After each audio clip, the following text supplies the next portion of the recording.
12장 1절부터 7절 말씀을 가지고 세우신 이유라는 제목으로 같이 말씀 나누겠습니다. 우리 먼저 지난주 말씀, 우리 계속해서 우리 로마서 12장 말씀, 계속해서 12장 그 후반부 말씀 보고 있는데, 지난주에는 이렇게 말씀드렸습니다. 바로 원수를 사랑하라 라는 말씀을 같이 나누었습니다. 즉, 우리가 늘 이런 기도를 드립니다. 하나님, 하나님의 뜻이 무엇입니까? 하나님의 뜻을 알려주시면 제가 하나님의 뜻대로 하겠습니다.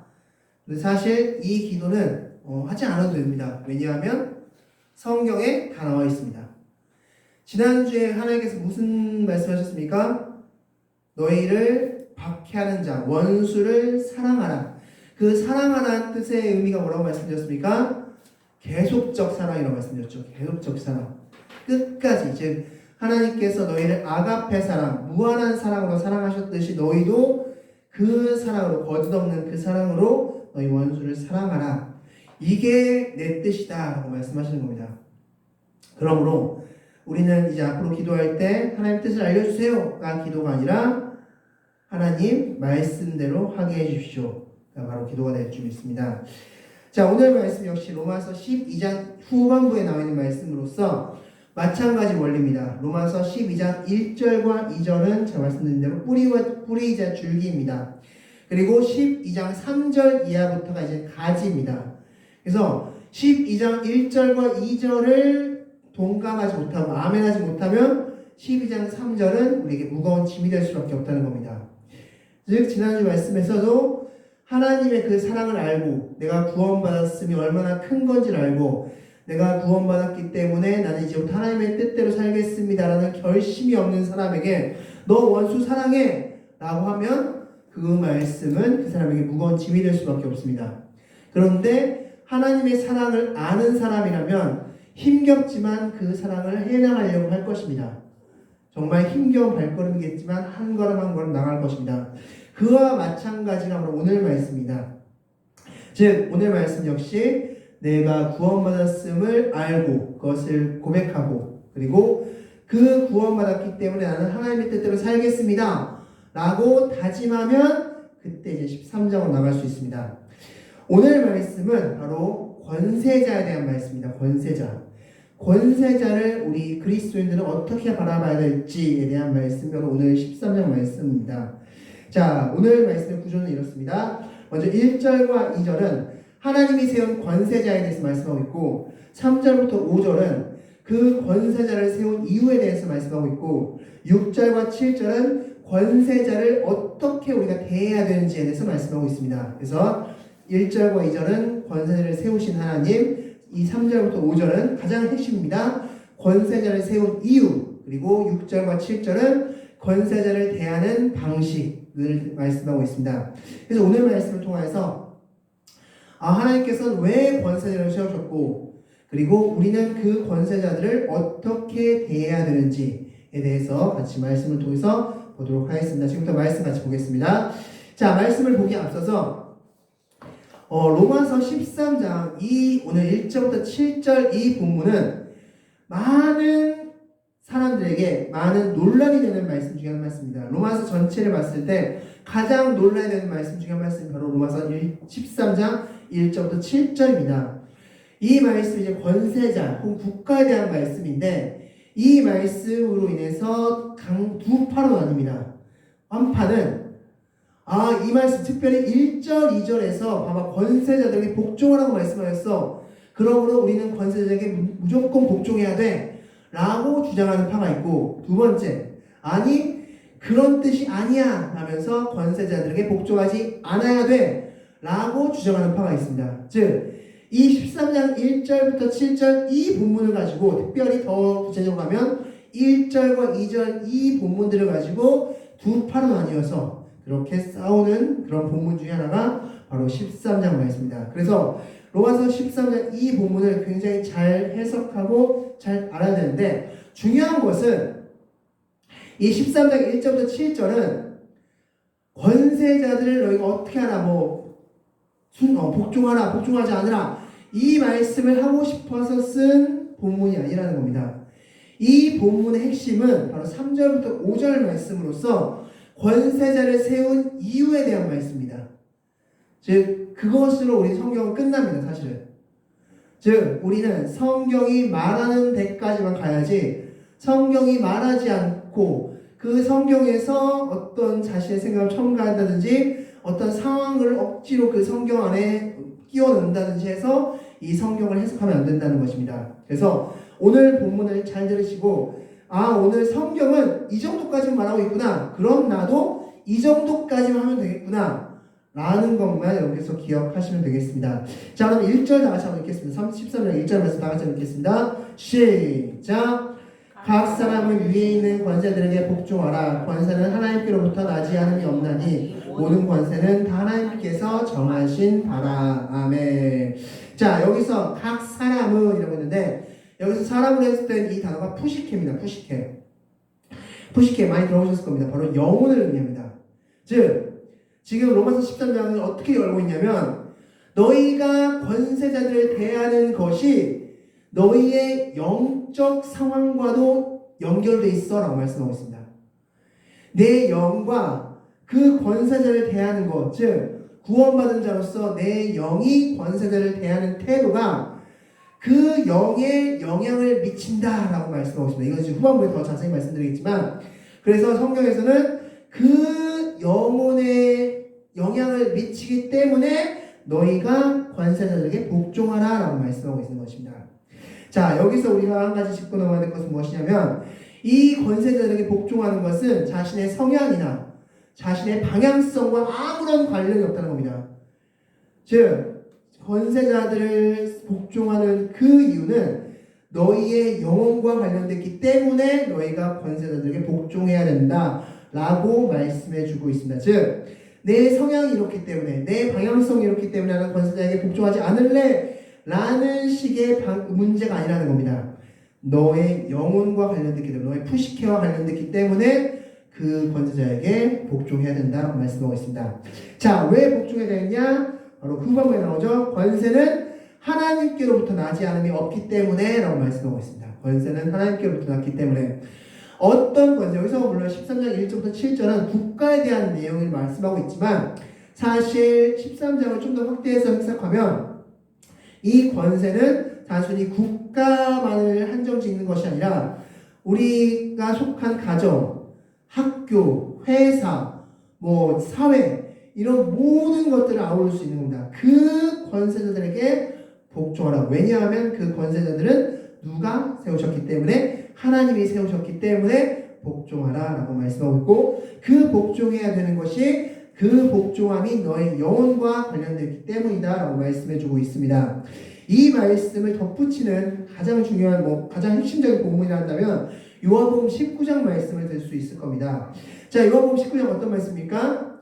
예수님께서 빌라도 법정에 서셔서 그 군중들이 예수님 십자가에 못 박으십시오 라고 했을 때 빌라도가 봤을 때 예수님을 십자가에 못 박을 전혀 근거가 없습니다. 어느 정도 종교적인 잘못을 했을지언정 로마 법의 최고봉에 십자가에 못 박는다? 그것은 좀 뭔가 좀 너무하다 싶었습니다. 그래서 예수님을 다시 관정 앞으로 모시고 옵니다. 그리고 나서 예수님께 묻습니다. 너는 이 상황에 대해서 어떻게 생각하느냐? 그리고 한마디 더 붙입니다. 나는 너를 해할 권세도 있고 십자가에 못 박을 권세도 있다. 그때 예수님께서 뭐라고 말씀하십니까? 위에서 주지 않았다면 너는 그런 권세를 누리지 못했을 것이다. 지금 하나님께서 너에게 그 권세를 주셨기 때문에 그 권세를 사용하는 것이다 라는 것입니다. 즉 모든 권세를 누가 주셨다? 하나님이 주셨다는 겁니다. 지금 로마복음 19장 이 본문과 지금 로마서 13장이 말하는 이 본문은 지금 일맥상 통하는 본문입니다. 모든 권세는 하나님께 주셨다는 겁니다. 그렇기 때문에 너희는 그 권세에 복종하라 라고 말씀해 주고 있습니다. 자, 그렇다면 이제 2절 말씀에서 좀 더 디테일하게 이 말씀을 들어갑니다. 2절 말씀 다 같이 읽겠습니다. 시작! 그러므로 권세를 거스르는 자는 하나님의 명을 거스림이니 거스리는 자들은 심판을 자취하리라. 아멘. 자, 여기서 권세를 주신 이유가 나옵니다. 뭡니까? 하나님의 명 때문에 권세를 주셨다고 말씀하고 있습니다. 하나님의 병을 있기 때문에 권세자에게 권세를 주셨다 말씀하고 있습니다. 그럼 도대체 이 하나님의 명이 도대체 무엇인지를 우리가 알아야 됩니다. 이 하나님의 명이라고 할 때 이 명은 원어로 디아다케입니다. 디아다케. 이 디아다케라는 뜻은 뭐냐면 섭리, 길, 작전 뭐 이런 뜻으로 해석될 수 있습니다. 자, 좀 더 쉽게 이 말씀 이해시켜 드리겠습니다. 축구 경기가 있습니다. 축구 경기일 때 보면 감독은 이 선수를 선발로 출전할지, 이 선수를 후반전에 투입시킬지, 후반 몇 분쯤 투입시킬지, 이 선수를 오른쪽에 배치시킬지, 왼쪽에 배치시킬지, 가운데 배치시킬지, 이 선수를 공격수로 배치시킬지, 수비수로 배치시킬지 감독이 다 정합니다. 왜 그럴 수 있습니까? 감독은 모든 것이 다 그림 그려져 있기 때문입니다.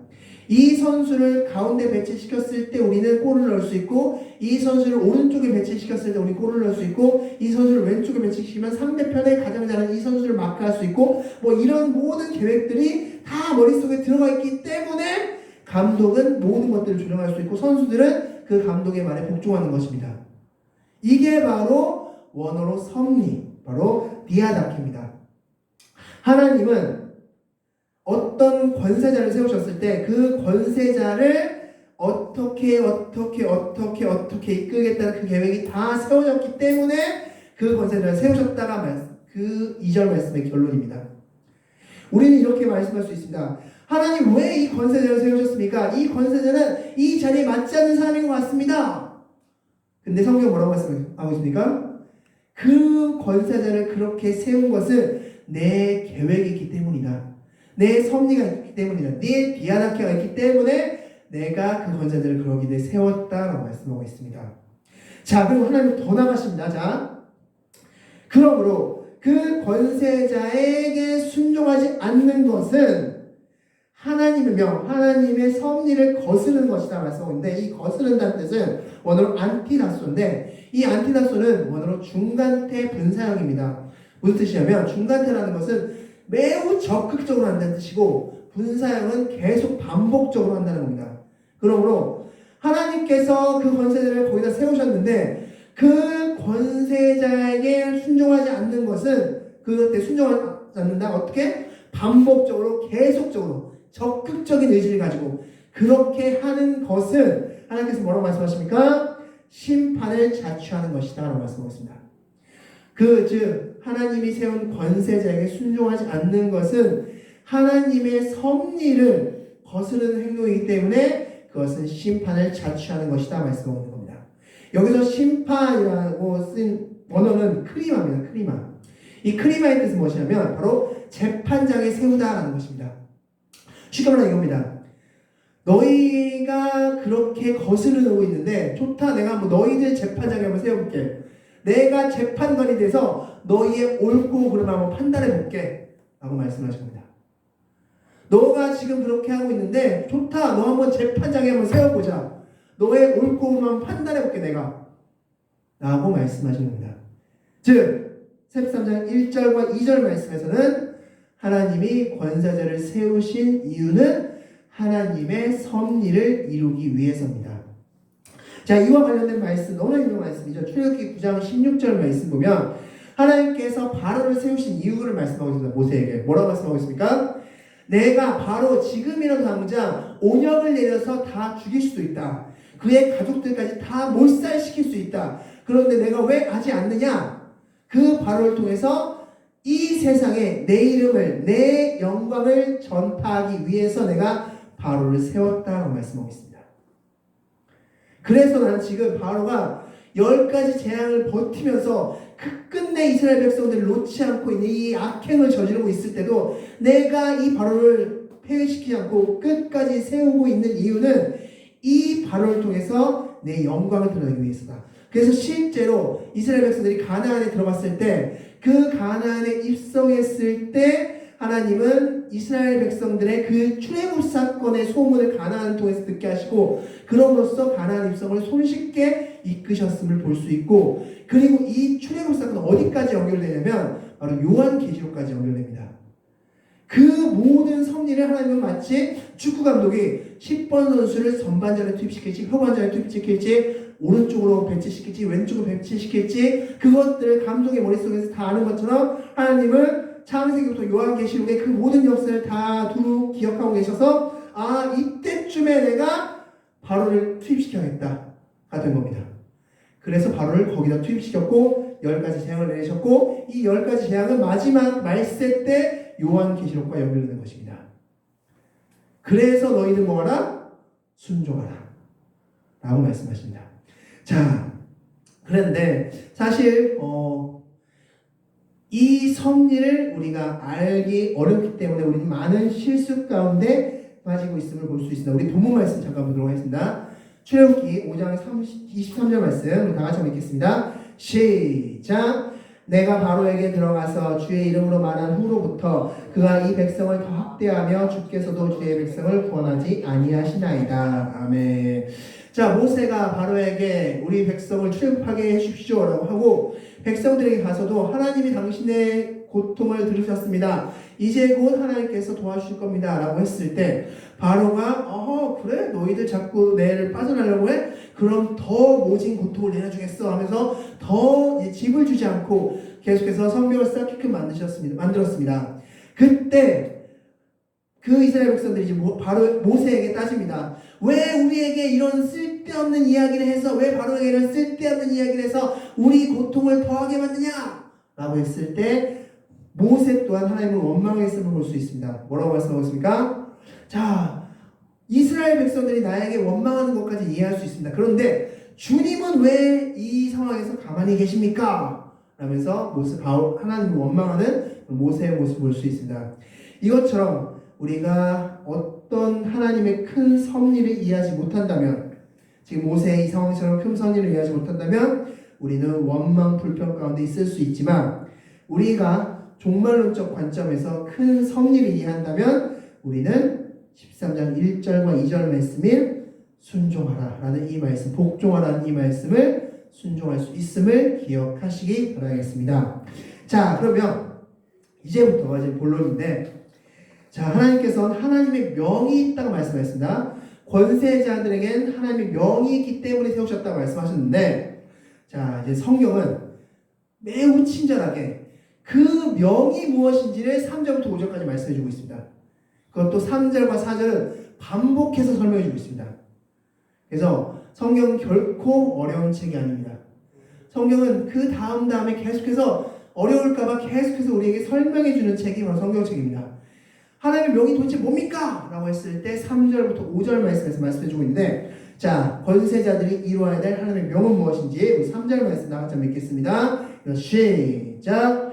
다스리는 자들은 선한 일에 대하여 두려움이 되지 않고 악한 일에 대하여 되나니 내가 권세를 두려워하지 아니하느냐. 선을 행하라. 그리하면 그에게 칭찬을 받으리라. 아멘. 자, 권세자들에게 하나님께서 명하신 하나님의 일, 하나님의 뜻, 명은 무엇이냐? 두 가지입니다. 첫 번째, 권세자들에게 권함을 받는, 그렇게 다스림을 받는 그 사람들이 선한 일은 장려하고, 두 번째, 악한 일은 그만두게 하기 위해서 내가 권세자들을 세웠다라고 말씀하고 있습니다. 권세자들의 명, 권세자들이 해야 될 일은 뭐냐면 첫 번째, 선한 일은 장려시켜라. 두 번째, 악한 일은 멈추게 해라. 내가 그 일을 행하게 하기 위해서 권세자들을 세웠다라고 말씀하고 있습니다. 자, 3절 말씀 보면 선한 일 말씀하고 있는 선한 일. 자, 다스리는 일은 선한 일에 대하여 두려움이 아니고 악한 일에 두려움이 있다 말씀하고 있는데 즉 권세자는 선한 일은 장려하게 하기 위해서 권세자를 세운 것입니다. 즉 여기서 선한 일은 뭐냐면 언어로 아가토스인데 바로 하나님의 뜻, 하나님의 일을 가리킵니다. 즉 다스림을 받는 백성이 하나님의 뜻, 하나님의 일을 하게끔 하는 것이 권세자가 해야 될 일이라는 것입니다. 두 번째, 그렇다면 악한 일을 행하는 사람들에게는 어떻게 권세자가 되어야 되냐? 그 권세자로 하여금 그 악한 일을 행하는 사람이 두려움을 느끼게 된다는 겁니다. 두려움을. 그래서 그 두려움 때문에 악한 일을 그만두게 하는 게 또한 권세자가 해야 될 일이다 라고 말씀해 주고 있는 겁니다. 즉 권세자는 하나님께서 세우셨는데 그 하나님께 세우신 이유는 선한 일은 장려하고 악한 일은 멈추게 하기 위해서 권세자들을 세우셨다라고 말씀해 주고 있습니다. 자, 그리고 나서 이제 후반부에 뭐라고 말씀하고 있습니까? 선을 행하라. 그리하면 그에게 칭찬을 받으리라고 말씀하고 있습니다. 그래서 칭찬이라고 했을 때 바로 이 부분은 바로 상을 준다, 보상을 한다라는 것입니다. 자, 이와 관련된 말씀을 한번 우리 같이 말씀 보겠습니다. 다니엘서 6장 28절 말씀 다 같이 읽겠습니다. 다 같이 읽겠습니다. 시작. 이 다니엘이 다리오 왕의 시대와 바사스랑 고레스 왕의 시대에 형통하였더라. 아멘. 자, 다니엘은 국가가 바뀌는 이제 고레스 다리오 왕 시대, 바로 페르시아 시대로부터 시작해서 바로 그리스 로마 시대, 그리스가 넘어가는 그 시대까지 다니엘은 2인자의 왕의 2인자의 권력에 머물고 있었음을 우리는 볼 수 있습니다. 자, 그때 그 2인자를 누가 세우셨습니까? 그때 다니엘을 바로 하나님이 세우셨는데 실제적인 모습으로서는 왕들이 다 임명했죠. 다니엘을 임명하고 또 다니엘을 임명하고 또 다니엘을 임명하고 해서 다니엘은 오랜 기간, 40년 가까운 기간 동안 이 왕의 2인자로서 삶을 살 수 있었던 겁니다. 물론 당연히 하나님이 세우셨지만 그 하나님이 상을 베푸신 방식이 무엇이냐면 바로 권세자를 통해서입니다. 하나님은 누군가에게 상을 베푸실 때 권세자를 통하여서 상을 베푸시는 겁니다. 그게 하나님의 방식입니다. 여기서 권세자는 단순히 나라의 권세자뿐만 아니라 한 모임, 가정, 직장, 사회 이런 각 모임의 권세자를 통해서 하나님이 또 상을 베푸신다는 것입니다. 그래서 하나님은 다니엘 상황을 통해서 볼 수 있듯이 권세자를 통해서 상을 베푸시는 분이 하나님이시다. 그래서 권세자를 세우셨다라고 말씀하고 있습니다. 그게 권세자를 세우신 이유다라고 말씀해주고 있고, 자, 계속해서 4절 말씀을 계속 반복적으로 이 부분을 설명해주고 있습니다. 4절 말씀 다 같이 읽겠습니다. 시작. 그는 하나님의 사역자가 되어 내게 선을 베푸는 자니라. 그러나 내가 악을 행하거든 두려워하라. 그가 공연히 칼을 가지지 아니하였으니 곧 하나님의 사역자가 되어 악을 행하는 자에게 진노하심을 따라 보응하는 자니라. 아멘. 여기서 사역자, 권세자들은 이제 여기 4절에서는 하나님의 사역자다라고 표현하고 있습니다. 사역자다. 이 사역자라는 원어는 디아코노스인데, 디아코노스 많이 들어보신 적 있으실 겁니다. 바로 디아코니아에서 온 말입니다.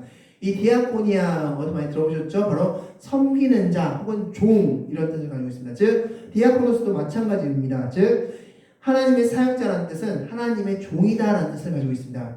즉 권세자, 하나님이 권세자를 세우셨을 때 그 권세자는 하나님의 종이야. 자, 그다음에 이 종은, 종이라는 것은 어떤 일을 하기 위해서 부려먹는 사람이 종인 것이죠. 그러면 어떤 일을 시키려고 하나님은 권세자를 종으로 세우셨을까? 그 일이 뭡니까? 바로 선을 베푸는 자다라고 말씀하고 있습니다.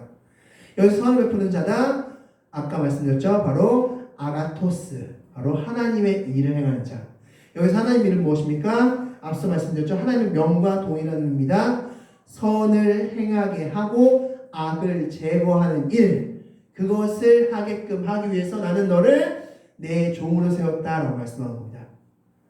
권세자가 너를 내 종으로 세웠는데 너가 할 일이 있어. 너는 지금부터 백성들에게 선을 장려하고 악을 제거하게끔 해야 돼. 그게 너가 할 일이야 라고 말씀하고 있고, 특별히 이제 악을 행하는 사람들에게 경고하는 말씀, 그 권세자를 두려워해라 말씀하고 있습니다. 두려워라. 왜 두려워하라고 말씀하고 있습니까? 그들이 칼을 가졌기 때문이다 라고 말씀하고 있어요. 칼을 가졌기 때문에. 자, 여기서 칼은 원어로 마카이라입니다. 마카이라. 이 성경에서 칼이라는 단어가 굉장히 많이 사용되는데 크게 두 종류가 있습니다. 성경에서 사용되는 칼은 크게 두 종류인데, 앞서 지금 로마서 13장에 나오는 칼이 마카이라는 짧은 단검을 의미합니다. 이 짧은 단검은 어떤 상징이냐면 바로 우리가 칼이 짧으면 어떻게 됩니까? 바로바로 찌를 수 있죠. 바로바로 찌른다는 의미로 바로 직결 심판을 의미합니다. 바로 심판한다. 이게 바로 마카이라, 칼의 의미고, 그리고 칼을 가장 많이 좀 인용하고 우리가 가장 많이 기억하고 있는 말씀 중에 히브리서 4장 12절 말씀일 것입니다. 하나님의 말씀은 날선 두 검으로서 혼과 영과 관절과 골수를 찔러 쪼갠다라고 말씀하고 있는데, 여기서의 칼은 원어로 마차이란입니다. 이 마차이라는 뜻은 뭐냐면, 칼 중에서도 여러분 삼국지나 이런 영화, 중국 영화 같은 데 보시면 긴 장검을 보셨습니다. 두꺼운 긴 장검. 이게 바로 마차이랍니다. 그래서 이런 검은 어떻게 합니까? 사람을 이렇게 심판하는데 좀 걸리는 시간은 오래 걸립니다. 그러나 크게 할 수 있습니다. 그래서 히브리서 4장 11절에서는 이 두 검을 마차이라는 이 날선 이 두 검을 가지고 너희의 혼과 영과 관중과 흡수를 쪼갠다. 말씀이 그런 역할을 한다라고 말씀하는 거고, 지금 로마서 13장의 칼은 뭐냐면 즉결 심판을 의미합니다. 즉 내가 권세자들에게 칼을 줬는데 이 칼은 즉결 바로 심판할 수 있는 칼의 권세를 주었다라고 말씀하고 있습니다. 그래서 내가 그 권세를 줬기 때문에 너희는 권세자를 두려워해라 라고 말씀하고 있는 겁니다. 그 권세를 내가 신세자들에게 주었다. 즉 이 3절과 4절을 정리하면 이렇습니다. 권세자는 하나님의 종으로서 하나님의 말씀을 따라야 되는데 하나님의 뜻이 무엇이냐? 선한 일은 장려하고 악한 일은 하지 못하도록 하는 것이 권세자의 역할인데, 선한 일을 장려함에 있어서 상을 주게끔 했고 악한 일을 정죄하게 하기 위해서 그들에게 칼을 주었다. 그 칼은 짧은 단검으로서 즉결 심판을 의미한다라고 말씀해주고 있습니다. 즉 권세자가 악한 일을 행하는 사람들에게 즉결 심판을 내릴 것이다 라고 말씀해주고 있는 것입니다. 자, 그리고 나서 5절 말씀 우리 다 같이 한번 읽겠습니다. 시작. 그러므로 복종하지 아니할 수 없으니 진노 때문에 할 것이 아니라 양심을 따라 할 것이니라. 아멘. 자, 그렇기 때문에 너희는 권세자들에게 복종해야 되는데 1절부터 계속 말씀하고 있죠. 권세자들에게 복종하라. 5절도 또 끝이란 말씀입니다. 권세자들에게 복종하라. 그런데 그 권세자들에게 복종하는 것이 두려움 때문에도 하지만 덧붙여서 양심을 따라서도 그 권세자에게 복종하라라고 말씀하고 있습니다. 여기서 양심은 뭡니까? 바로 선한 것과 악한 것을 아는 지식을 양심이라고 할 수 있죠. 즉 우리가 선한 일이 무엇인지 알고 악한 일이 무엇인지는 알고 있습니다. 그런데 우리가 선한 일은 우리가 하지 않고 악한 일을 행하는 것이 문제일 뿐인 거죠. 즉 우리는 권세자가 선한 일을 장려하고 악한 일을 멈추게 하기 위해서 세움받은 것을 알기 때문에 그 권세자를 도우려면 우리의 양심까지 동원시켜서 이 일은 선한 일이야. 그럼 권세자가 좋아하겠지? 권세자를 돕는 일이겠지? 난 그럼 이거 할 거야. 이건 악한 일이야. 그럼 권세자가 싫어하겠지? 그럼 권세자가 심판하겠지? 그럼 이거 하지 않을 거야. 라고 하라는 겁니다. 즉 권세자의 두려움, 권세자가 가지고 있는 그 칼의 두려움 때문에 너희 벌벌 떨면서 그렇게도 하지만 그렇지만 또한 양심을 따라서도 그렇게 하라라고 말씀해주고 있습니다. 자, 여기서 우리 두 가지 핵심을 우리가 잡을 수 있습니다. 우리 3절부터 5절 말씀을 통해서 두 가지 핵심을 잡을 수 있는데, 첫 번째, 하나님은 무엇을 하길 원하신다? 바로 선한 일을 하길 원하신다는 겁니다. 하나님이 권세자들을 세우면서까지 말씀하고 싶은 거 뭐냐면 너희들 하나님의 뜻대로 살아 라는 것입니다. 하나님의 선한 일대로 살아라 라는 것입니다. 그래서 하나님은 그 권세를 세우셨고 권세자들에게 칼까지 쥐어주면서 선한 일을 행하라 라고 말씀하신다는 겁니다. 그게 첫 번째, 오늘 3절부터 5절 말씀 통해서 우리가 볼 수 있는 것이고, 두 번째, 그렇다면 우리가 할 일이 무엇이냐? 바로 권세자가 선한 일을 장려하고 악한 일을 제거하는 일을 잘 할 수 있도록 기도하는 것이다 라는 것인데, 자, 이것에 관련돼서 굉장히 유명한 말씀이 있습니다. 우리 디모데전서 한번 보겠습니다. 디모데전서 2장 1절에서 나같이 한번 읽겠습니다. 시작.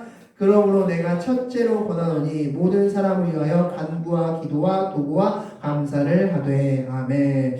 자, 이 디모데, 바로 바울의 영적 아들인 디모데에게 지금 바울이 이제 죽기 거의 직전에 쓴 편지가 디모데 전서인데, 이 디모데 전서에서 바울이 뭐라고 말씀하고 있냐면 이 2장 전체는 기도에 관련된 말씀입니다. 디모데에게 이제 1장에서는 안부인사 전했습니다. 안부인사 다 전하고 내가 지금 잘 살고 있어. 걱정하지 마 디모데야. 안부인사 전하고 2장부터 이제 본론 들어가는데 그 본론의 첫 번째가 뭐냐면 기도입니다.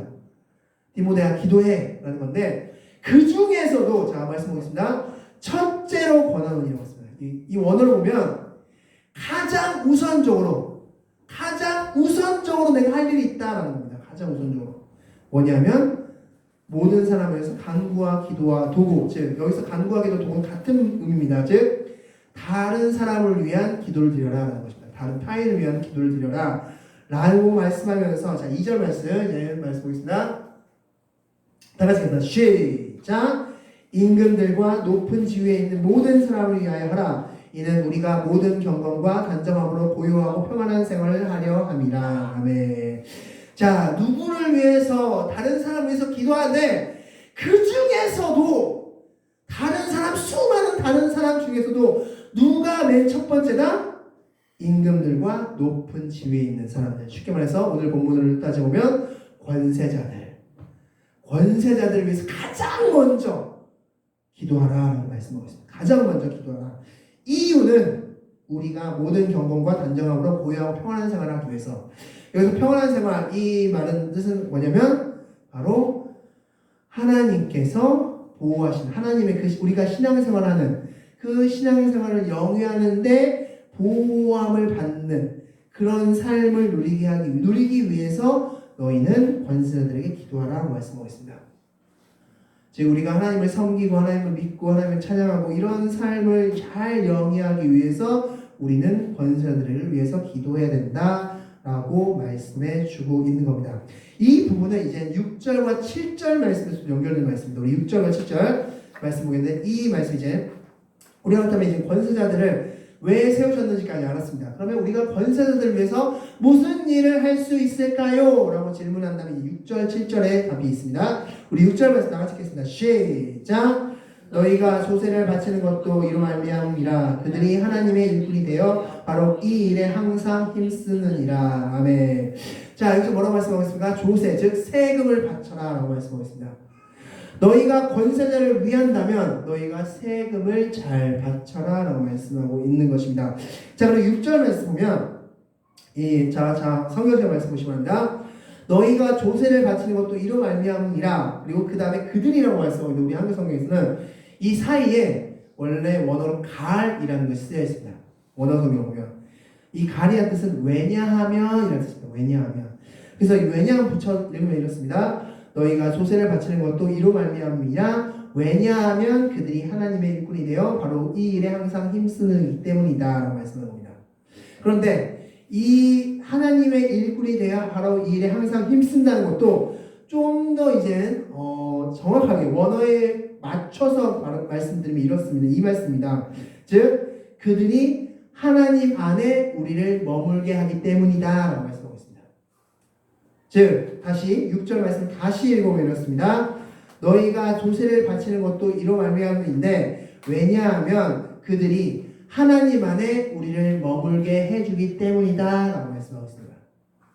즉 앞서 말씀드린 내용과 마찬가지로 바울이 지금 이야기했던, 바로 디모데에게 이야기했던 그 내용과 일맥상 통하는 말씀입니다.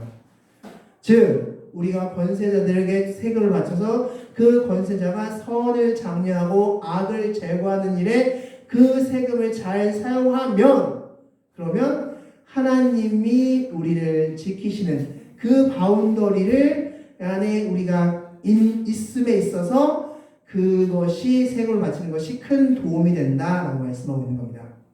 자, 여기서 우리는 국가의 의미를 우리는 생각해 볼 수 있죠. 국가는 왜 존재하느냐? 바로 이러한 바운더리, 하나님 안에 우리를 잘 머물게 해주기 위해서 국가가 존재하고 권세자가 존재하고 세금이 존재한다라고 말씀해주고 있는 것입니다. 그래서 예수님도 이와 동일한 비슷한 말씀이 있습니다. 마태복음 17장 말씀 보면 예수님께서 성전세라는 것을 바치게 되었습니다. 성전세는 1년에 한 번 유대 남자가 20세 이상 유대 남자가 1년에 한 번 그 예루살렘 성전을 보수하고 개보수하는 데 있어서 성전세라는 것을 바치게 되어 있었습니다. 그 반세계를 바치게 되어 있었는데, 근데 사실 예수님은 성전 그 자체시기 때문에 바치지 않아도 됐습니다. 근데 예수님은 성전세를 바치셨습니다. 왜냐하면 크게 말씀을 통해서 크게 두 가지를 볼 수 있는데, 첫 번째는 베드로를 포함해서 사람들이 예수님께 실망하고 왠가 오해에 책잡힐 일이 될까봐 성전세를 바치지 않아? 저 사람이 그렇게 좋은 말을 그동안 많이 해놓고 성전세를 안 바쳐? 하면서 예수님을 잘못 오해할까봐 성전세를 바친다라고 말씀하고 있고, 두 번째로 부족하지만 이 성전이 지금 이스라엘 백성들을 지켜주는 역할을 또 하기 때문에 성전세를 바친다라고 말씀하고 있습니다. 그래서 베드로에게 물고기 잡아. 그럼 그 물고기 입 안에 한 세겔이 들어있을 거야. 그 한 세겔을 나와 베드로 너 성전세로 내라 라고 말씀하고 있는 것을 볼 수 있습니다. 즉, 이 세금을 통해서 국가라는 것이 유지되고, 그럼으로써 이 국가가 유지됨으로써 하나님 안에 우리가 잘 머물 수 있게끔 해주기 때문에 우리는 권세자에게 세금을 바치고 우리가 권세자들을 위하는 일을 행할 수 있다라고 말씀해주고 있는 것입니다. 그래서 7절 말씀에서도 역시 동일하게 말씀해주고 있습니다. 우리 7절 말씀 다 같이 읽겠습니다. 시작! 모든 자에게 줄 것을 주되 조세를 받을 자에게 조세를 바치고 관세를 받을 자에게 관세를 바치고 두려워할 자를 두려워하며 존경할 자를 존경하라. 아멘. 자, 조세, 여기서 조세라는 것은 세금을 의미하고 관세라는 것은 물건이나 그러니까 유형, 무형 그런 상품에 대해서 바치는 세금, 그래서 관세라고 표현할 수 있습니다. 조세와 관세를 바쳐라 라고 말씀하고 있고, 마지막으로 결론으로 말씀하고 있습니다. 뭘 말씀하고 있습니까? 두려워할 자를 두려워하고 존경할 자를 존경하라. 이거 무슨 뜻일까요? 이거 무슨 뜻일까요? 자, 마지막 결론입니다. 이제 이 13장 1절부터 7절 말씀의 결론을 지금 바울은 두려워할 자를 두려워하고 존경할 자를 존경해 라고 말씀하면서 결론 내리고 있는데, 어떤 의미일까? 다시 한번 동일한 말씀하고 있습니다. 즉, 권세자를 하나님이 세우셨음을 인정하라 라고 말씀합니다. 왜 이 말씀이 이 말씀이냐? 즉, 하나님이 권세자를 세우셨으면 그 권세자에게 우리는 어떤 감정을 느끼냐면 두 가지 감정을 느낍니다. 첫 번째는 두려운 감정을 느낍니다. 왜 두려운 감정을 느낍니까? 하나님이 세운 권세자이기 때문에. 하나님이 세운 권세자이기 때문에 두려운 감정을 느낍니다. 두 번째, 존경한 감정을 느낍니다. 왜 존경한 감정을 느낍니까? 하나님이 세운 권세자이기 때문에. 하나님이 세운 권세이기 때문에 우리는 두려운 감정과 존경하는 감정을 느끼게 된다라고 말씀해주고 있습니다. 그렇기 때문에 너희는 권세자가 하나님께서 세우신 권세자임을 인정하라 라는 말씀을, 두려워할 자를 두려워하며 존경할 자를 존경하라 라는 말씀으로 결론 내리고 있음을 볼 수 있습니다. 그러면 이 13장 전체를 정리하면 이렇습니다. 하나님께서는 권세자들을 대하는 그리스도의 태도를 말씀해주고 있는데, 이 권세자들을 대하는 태도가 바로 우리의 영혼과 관련되어 있다고 말씀해 주십니다. 이것을 이제 마지막 후반부에 좀 더 말씀드리겠습니다. 즉, 이 권세자들을 잘 대해야지만 우리의 영혼도 살찔 수 있는 것인데, 이 권세자들을 그렇다면 하는 일이 무엇이냐? 바로 하나님의 일, 하나님의 명을 따르는 것인데, 하나님의 명은 무엇이냐면 선한 일은 장려하고 악한 일은 제거하는 것이 하나님의 명이고 그것이 권세자가 할 일이다. 그래서 권세자에게 두 가지 권위를 주었는데, 첫 번째는 선한 일을 하는 사람들에게는 무엇을 주게끔 했습니까? 선물을 주게끔, 상을 주게끔 하나님께서 권세자들에게 그 권위를 주셨습니다.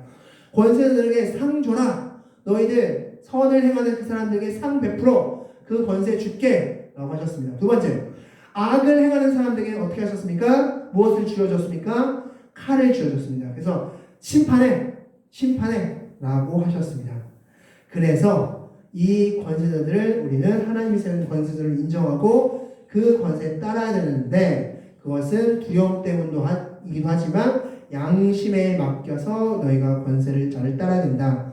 또한 그 권세자를 돕는 방법은 무엇입니까? 세금을 바쳐라 말씀하셨습니다. 그 세금을 바치는 것은 바로 국가를 유지해서 우리가 하나님 안에 좀 더 잘 머무를 수 있게끔 해주기 위해서 우리가 세금을 바치고, 마지막으로 권세자들은 하나님이 세우셨음을 인정하라로 오늘 말씀이 맞춰지고 있음을 볼 수 있습니다.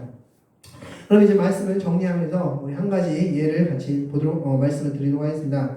바로 룻기의 말씀 볼 텐데, 먼저 말씀을 정리하기 위해서 한 가지 더 우리가 말씀을 보도록 하겠습니다. 첫 번째 뭐냐면, 이 말씀이 앞서 말씀드린 대로 가장 논란했던, 로마서 전체를 봤을 때 가장 논란했던 말씀이라고 제가 말씀드렸는데, 그렇다면 비단 이 권세자들에 대한 말씀이 로마서 13장 1절부터 7절까지만 있느냐? 아니라는 겁니다. 성경 전체에 그 말씀이 들어가 있음을 볼 수 있습니다. 그래서 제가 짧게 말씀들을 하나씩 말씀드리길 텐데 이 말씀들을 집에 가셔서 한번 찾아보시기 바라겠습니다. 똑같은 이야기를 지금 성경은 창세기부터 요한계시록까지 하고 있음을 볼 수 있습니다. 즉 로마서 13장만 독특하게 이 이야기를 하고 있는 것이 아닙니다. 왜 이런 이야기 해가지고 왜 우리 힘들게 해요? 성경 전체가 하고 있는데 라고 말씀합니다. 자, 말씀을 불러드리겠습니다. 가장 로마서 13장과 마찬가지로 이 권세와 관련된 말씀이 등장할 때 가장 많이 인용되는 본문이 베드로전서 2장 13절부터 17절 말씀입니다. 여기서도 말씀하고 있습니다. 하나님을 일을 행하는 왕과 총독을 순종해라 라고 말씀해주고 있습니다. 집에 가서 찾아보시기 바랍니다. 또한 디도서 3장 1절에서도 동일하게 말씀하고 있습니다. 통치자들과 권세 잡은 자에게 복종하고 순종하라 라고 말씀해주고 있습니다. 또한 역대상 10장 14절 구약에서도 역시 말씀하고 있죠. 이새의 아들 다윗에게 권세가 넘어갔음, 즉 권세는 하나님께서 주고 있음을 말씀해 주고 있습니다. 또한 4만 8장 15절부터 16절은 권세자들에게 이렇게 충고합니다. 하나님으로 말미암아 권세를 받았음을 너희들 잊지 마 라고 말씀해 주고 있습니다. 즉 지금 로마서 13장 1절부터 7절까지의 그 내용이 단순히 로마서 13장만 독특하게 다 튀어나와서 말씀하는 게 아니라 구약부터 신약까지 동일한 목소리로 말씀하고 있습니다. 즉 우리는 구원받은 자로서 우리는 이 말씀에 순종해야 된다면 우리는 어떻게 살아야 됩니까? 그렇다면 권세자들에게 순종하는 삶을 살아야 됩니다. 왜? 권세자는 하나님께 세우셨고 하나님의 섭리, 하나님의 뜻, 하나님의 계획하에 세우셨기 때문에, 그리고 권세자들에게는 선한 일을 장려하고 악한 일을 제거하게끔 역할을 부여하셨기 때문에 그것을 따르는 게 바로 우리의 역할이다 라고 말씀해 주고 있습니다. 그렇다면 이 권세자들은 또한 어떻게 우리 살아야 될까? 그것 또한 성경의 말씀이고 있죠. 열왕기상 3장 7절부터 8절 9절 말씀에서는 바로 솔로몬의 기도가 나옵니다. 어떤 기도입니까? 자, 솔로몬이 1천 번제를 드린 다음에 하나님께 기도하죠. 하나님이 뭐라고 말씀하십니까? 무엇을 줄까? 라고 했을 때 솔로몬이 이렇게 얘기합니다. 나는 작은 아이라 출입할 줄을 알지 못합니다 라고 말씀하고 있습니다. 그래서 출입할 줄을 알지 못합니다 라는 말씀은 내가 이 나라를 다스릴 힘이 없습니다. 어떤 일도 나는 행할 수 없습니다 라고 말하고 있습니다. 바로 이게 권세자들이 가져야 할 태도라는 것입니다. 나는 아무 힘이 없어요. 나는 능력이 없어요. 내가 이걸 어떻게 해요? 이 많은 백성을 어떻게 다스려요? 나는 아무 힘이 없어요. 자, 그때 솔로몬이 이렇게 기도하죠. 하나님 주시려거든 지혜를 주십시오. 이 지혜로 이 나라 백성을 잘 다스리게끔 해주십시오 라고 기도합니다. 이게 바로 권세자가 기도해야 될 바른 태도라는 것입니다.